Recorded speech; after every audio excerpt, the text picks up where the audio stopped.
ওনাকে যদি আপনি স্বামী হিসাবে মানেন মামুনি, তাহলে জোরে একবার বলেন আলহামদুলিল্লাহ। বলেন। আমি মানি না। সব কিছু হয়ে গেছে, অনকন মানি না, তাহলে কেমন হইব?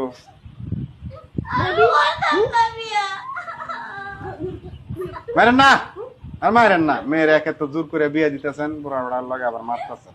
মারেন না মামুনি। জামাইয়ের অনেক টাকা পয়সা আছে, কান্নাকাটি করেন না।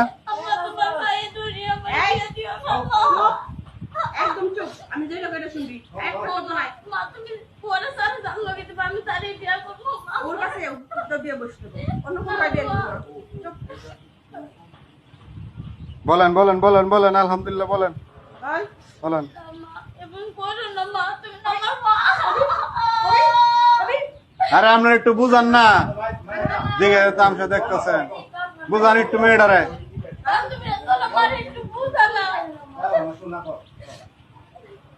মা বুঝা লাগে, বুঝা না। এই চুপ থাক। বলে বলো মামুনি, বলে লো। সাইন দিছ, টিপ সই দিছ, সব হয়েছে, খালি আলহামদুলিল্লাহ বলে আলাও। দিয়ে দিবি এমনি, আর কবুল করব লাগবো না। 15 লক্ষ টাকা কাবিন ধার্য করিয়া 10 লক্ষ টাকা উসল স্বর্ণ বাবদ 5 লক্ষ টাকা বাকি রাখিয়া আব্দুল মান্নান সাহেবকে যদি তুমি স্বামী হিসাবে মাইনা থাকো, দূরে একবার বলো আলহামদুলিল্লাহ। মা বলো বলো। হ্যাঁ আমাকে বেলা শেষ, আমরা যাবো গা। আমরা এগুলো কান্নাকাটি দেখতে আসিনি।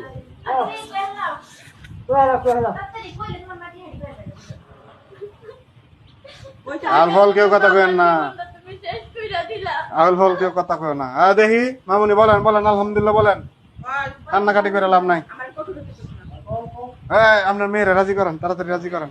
বলেন বলেন মামুনি, কবুল বলেন, দেরি করেন না গো, নামাজের টাইম হয়েছে, যাইতে হবে আমার। এই যে তাড়াতাড়ি বল, কাজী সব কতক্ষণ বসে থাকবো?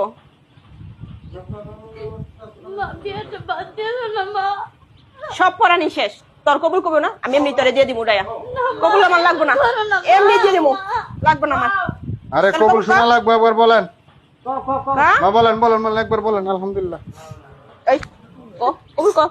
বলতেছি মা, বলতেছি। আর এমন করো না